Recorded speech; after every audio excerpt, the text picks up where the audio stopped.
मेरे प्रिय छात्रों, आज तक हम ऑनलाइन के माध्यम से अध्ययन और अध्यापन का कार्य कर रहे हैं। आज हम आपके लिए YouTube के वीडियो के माध्यम से कक्षा 10वीं के छात्रों को हिंदी लोक भारती से पाठ 3 और पाठ का नाम वहारे हमदर्द अध्ययन और अध्यापन करने वाले हैं। सबसे पहले मैं आपको वहारे हमदर्द पाठ के लेखक घनश्याम अग्रवाल का जन्म सन 1942 में महाराष्ट्र राज्य में अकोला में हुआ। वे अखिल भारतीय मंचों पर हास्य व्यंग कवि के रूप में लोकप्रिय है। प्रस्तुत हास्य व्यंग निबंध में लेखक ने दुर्घटना के माध्यम से हमदर्दी भी कभी कभी किस तरह पीड़ादायी बन जाती है, यह बहुत ही सुंदर तरीके से उन्होंने इस पाठ में दर्शाया है। तो इस पाठ में आज हम देखेंगे कि उस दिन जब मैं यानी लेखक पूंजीवादी और समाजवादी अर्थव्यवस्था पर भाषण सुनकर आ रहा था, तो सामने से एक कार आ रही थी। भाषण के प्रभाव से मेरी साइकिल को अधिक जोश आया या कार को गुस्सा अधिक आया, यह मैं निश्चित रूप से नहीं कह सकता। किंतु मेरी साइकिल यानी लेखक की साइकिल और वह कार जब करीब आए तो विरोधियों की तरह एक दूसरे को घृणा की नज़रों से देखते हुए आपस में जा भिड़े यानी टकराए। मैंने खामखा यानी लेखक कह रहे मैंने खामखा पूंजीवादी और समाजवादी के झगड़े में टांग अड़ाई। टांग अड़ाना मुहावरे का अर्थ बताकर वाक्य में प्रयोग करो। बाधा डालना, विघ्न डालना, रुकावट पैदा करना।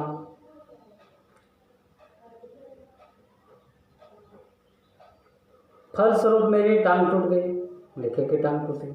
दुर्घटना के बाद आज भी इंसानियत कायम है, ये सिद्ध करने के लिए कुछ लोग मेरी तरफ दौड़े, लेखक बता रहे। जैसी दुर्घटना होती है तो लोगों की हमदर्दी उनके पास आई यानी इंसानियत दिखाई गई।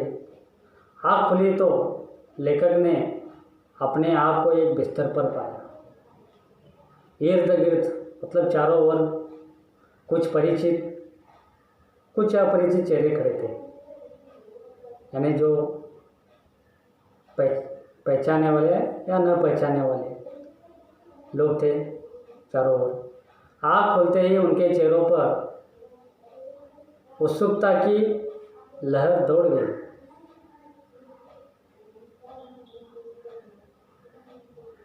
मैंने कराहते हुए पूछा, मैं कहाँ हूँ? कराना मतलब एक प्रकार से दर्द भरी आवाज़ निकालना। तो इस तरह कराते हुए लेखक पूछ रहे, मैं कहाँ हूँ? आप सार्वजनिक अस्पताल के प्राइवेट वार्ड में हैं। आपका एक्सीडेंट हो गया था, सिर पैर का फ्रैक्चर हुआ है। अब घबराने की कोई बात नहीं। एक चेहरा इतनी तेज़ी से जवाब देता है, लगता है मेरे होश आने तक वो इसलिए रुका है। उसमें से एक आवाज़ देता है लेखक पूछने के बाद, और लेखक को ऐसा लगता है कि वो बताने वाला जो व्यक्ति था कि वो होश आने तक लेखक को वहीं पर वो रुका था, इस तरह पता चलता है। अब मैं अपनी टांगों की ओर देखता हूँ। मेरी एक टांग अपनी जगह पर सही सलामती और दूसरी टांग रेत की थैली के सहारे एक स्टैंड पर लटक रही थी। लेखक बता रहे कि एक टांग मेरी सही सलामत थी और दूसरी टांग रेत की थैली के सहारे स्टैंड पर लटक रही थी। मेरे दिमाग में एक नए मुहावरे का जन्म हुआ, टांग टूटना। इससे पहले मैंने आपको बताया टांग टूटना। अभी यहाँ पर लेखक यानी सार्वजनिक अस्पताल में कुछ दिन रहना। सार्वजनिक अस्पताल का ख्याल आते ही मैं कांप उठा। कांप उठना मतलब भयभीत होना, डर जाना।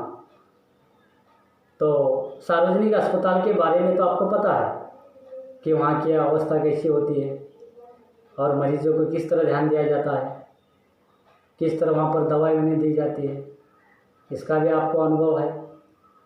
तो यही यहाँ पर लेखक बता रहे हैं कि सार्वजनिक अस्पताल का नाम सुनते ही लेखक के दिल घबरा गया, बेचैनी हो गई लेखक को। अस्पताल वैसे ही एक खतरनाक शब्द होता है, फिर यदि उसके साथ सार्वजनिक शब्द चिपका हो तो समझो आत्मा से परमात्मा के मिलन होने का समय आ गया। लेखक बता रहे कि सार्वजनिक अस्पताल की अवस्था ऐसी होती है कि समझो कि ऐसा लगता है कि उस वहाँ की अवस्था देखकर अभी वहाँ पर उसके प्राण निकलते हैं। इस तरह लेखक वहाँ पर सोच रहे। अब मुझे यूँ लगा कि मेरी टांग टूटना मात्र एक घटना है और सार्वजनिक अस्पतालों में भर्ती होना दुर्घटना। तो घटना और दुर्घटना के बारे में लेखक क्या समझ रहे हैं? दुर्घटना किसे कहते हैं? जहाँ पर एक गाड़ी दूसरी गाड़ी से टकराती है, दुर्घटना। और घटना जो दुर्घटना के बाद उस व्यक्ति को अस्पताल में लाया जाता है, वहाँ पर घटना। लेकिन लेखक बता रहे टांग टूटना एक घटना है और सार्वजनिक अस्पताल में भर्ती होना दुर्घटना मानते हैं। टांग से ज़्यादा फिक्र मुझे उन लोगों की हुई जो हमदर्दी जताने मुझसे मिलने आएंगे। देखो, वे टांग टूटने की फिक्र नहीं है उन्हें ज़्यादा, फिक्र यानी चिंता। तो उनकी किस बात की चिंता है? जो उन्हें हमदर्दी जताने के लिए, हमदर्दी मतलब सहानुभूति दिखाने के लिए जो लोग उनसे मिलने आएंगे उसके बारे में उन्हें फिक्र हो रही, चिंता हो रही। ये मिलने जुलने वाले कई बार इतने अधिक आते हैं और कभी कभी इतना परेशान करते हैं कि मरीज का आराम हराम हो जाता है। इसलिए इस बात से लेकर चिंतित है जिसकी मरीज को खास ज़रूरत होती है, और वो ज़रूरत क्या होती है? आराम की ज़रूरत। लेकिन आए हुए लोग तो उन्हें आराम करने नहीं देते, इस बात से उन्हें चिंता हो रही है। जनरल वार्ड का तो एक नियम होता है कि आप मरीज़ को एक निश्चित समय पर आकर ही तकलीफ़ दे सकते हैं, किंतु प्राइवेट वार्ड ये तो एक खुला निमंत्रण है कि हे मेरे परिचितों, रिश्तेदारों, मित्रों, आओ, जब जी चाहे आओ, चाहे जितनी देर रुको, समय का कोई बंधन नहीं है उस वार्ड में। ले अपने सारे बदले लेने का यही वक्त है। बदले का बदला और हमदर्दी की हमदर्दी। मिलने वालों का ख्याल आते ही मुझे लगा मेरी दूसरी टांग भी टूट गई। तो लेखक यहाँ पर फिक्र करने लगे, चिंतित हो उठे, क्योंकि अभी लेखक दुर्घटना में घायल है।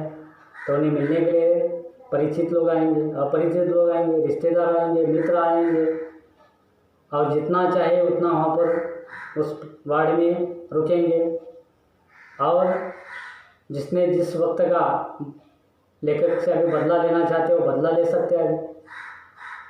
यानी उनका आराम का जो वक्त होता है वो आराम का वक्त उन्हें वहाँ पर टाल दिया जाता है।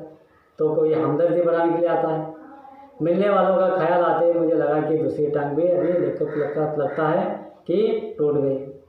मुझसे मिलने के लिए सबसे पहले वे लोग आए जिनकी टांग या कुछ और टूटने पर मैं कभी उनसे मिलने गया था। मानो वे इसी दिन का इंतज़ार कर रहे थे कि कब मेरी टांग टूटे और कब वे अपना एहसान चुकाए। एहसान मतलब कृतज्ञता। तो लेखक सोच रहे हैं सबसे पहले वे लोग आएंगे जो मैंने किसी के पास उस दिन गया हो, यानी जिसकी टांग टूटी हुआ और कुछ उनके साथ कोई घटना हुई हो, तो उन्हें देखने के लिए मैं गया था। तो सबसे पहले ऐसे लोग इंतज़ार करते रहेंगे कि कब लेखक की टांग टूटे और कब हम देखने के लिए जाए, क्योंकि उन्हें तो एहसान चुकाना था टांग के बदले, कृतज्ञता वहाँ पर दिखानी थी उन्हें। और इनकी हमदर्दी में ये बात खास छिपी रहती है कि देख बेटा, वक्त सब पर आता है। और इसे बात से ये पता चलता है, लेखक कहते हैं कि वक्त जो है सब पर आता रहता है। फिर लेखक दर्द के मारे, एक तो मरीज को वैसे ही नींद नहीं आती, यदि थोड़ी बहुत आ भी जाए तो मिलने वाले जगा देते हैं, खासकर वे लोग जिसे तो औपचारिक निभाने आते हैं। इन्हें मरीज से हमदर्दी नहीं होती, ये सिर्फ सूरत दिखाने आते हैं। और मैंने यानी ऐसे में एक दिन मैंने तय किया कि आज कोई भी आए मैं आँख नहीं खोलूँगा। इस तरह लेकर निश्चय किया। और उन्होंने सोचा कि जो भी मुझे देखने के लिए आएगा तो मैं आँख बिल्कुल खोलूँगा नहीं, चुपचाप पड़ा रहूँगा। ऑफिस के बड़े बाबू आए और मुझे सोया जानकर वापस जाने के बजाय वे सोचने लगे कि यदि मैंने उन्हें नहीं देखा तो कैसे पता चलेगा कि वो मिलने आए थे। अंत उन्होंने मुझे धीरे धीरे हिलाना शुरू किया। फिर भी जब आंखें नहीं खुली तो उन्होंने मेरी टांग के टूटे हिस्से को जोर से दबाया। फिर लेकर दर्द के मारे कुछ चीखते हुए जब आँख खुली तो वो मुस्कुराते हुए बोले, कहिए आप दर्द कैसा है, मैं भी तकलीफ़ कैसी है। लेकिन तकलीफ़ देने वाले कौन थे? हाँ, वो आए हुए उनसे मिलने के लिए जो दफ्तर के बाबू थे, और वही पूछ रहे हैं कि आप दर्द कैसा है, यानी तकलीफ़ कैसी है। और जब मोहल्ले वाले अपने फुर्सत से आते हैं, उस दिन जब सोनाबाई अपने 4 बच्चों के साथ आई तो मुझे लगा कि आज फिर कोई दुर्घटना होगी। और उसी मोहल्ले में गली में रहने वाली सोनाबाई उनके पड़ोस में तो अपने 4 बच्चों के साथ लेखक से मिलने आए हमदर्दी जताने के लिए। लेकिन उन्हें लगा नहीं था कि इस तरह की दुर्घटना उनके साथ होगी। आते ही उन्होंने मेरे ओर इशारा करते हुए बच्चों से कहा, ये देखो चाचा जी। उनका अंदाज कुछ ऐसा था जैसे चिड़ियाघर दिखाते हुए बच्चों से कहा जाता है, ये देखो बंदर। तो लेखक को लगा कि जिस तरह चिड़ियाघर मतलब प्राणी संग्रहालय में जिस तरह प्राणी रहते हैं, उसी तरह वो सोनाबाई अपने बच्चों से कर रही है, ये देखो तुम्हारे चाचा। बच्चे खेलने लगे, एक कुर्सी पर चढ़ा तो दूसरी मेज यानी टेबल पर। सोनाबाई की छोटी लड़की दवा की शीशी लेकर कथकली डांस करने लगी, एक प्रकार का डांस करने लगी। सोनाबाई की छोटी लड़की दवा लेकर रप रप की आवाज़ ने मेरा ध्यान बटाया। क्या देखता हूँ कि सोनाबाई का एक लड़का मेरी टांग के साथ लटक कर रही रेती के थैली पर बॉक्सिंग की प्रैक्टिस कर रहा है। मैं इसके पहले कि उसे मना करता, सोनाबाई की लड़की ने दवा की शीशी पटक दी। सोनाबाई ने एक पल लड़की को घूरा, फिर हंसते हुए बोली, भैया पेड़े खिलाओ, दवा गिरना शुभ बात होता है। दवा गई समझो बीमारी गई। इसके 2 घंटों बाद सोनाबाई गई, ये कहकर कि फिर आऊँगी। मैं भीतर तक काँप गया। तो सोनाबाई और उसके लाई हुई 4 बच्चों ने जो लेखक के साथ अवस्था की थी, तो जब वो वापस जाने लगी तो और कहते हैं कि हाँ फिर मैं आऊँगी। तो लेखक अंदर से भयभीत हो गए इस घटना को देखकर। तो इस तरह कुछ लोग औपचारिकता निभाने भी आते हैं। तो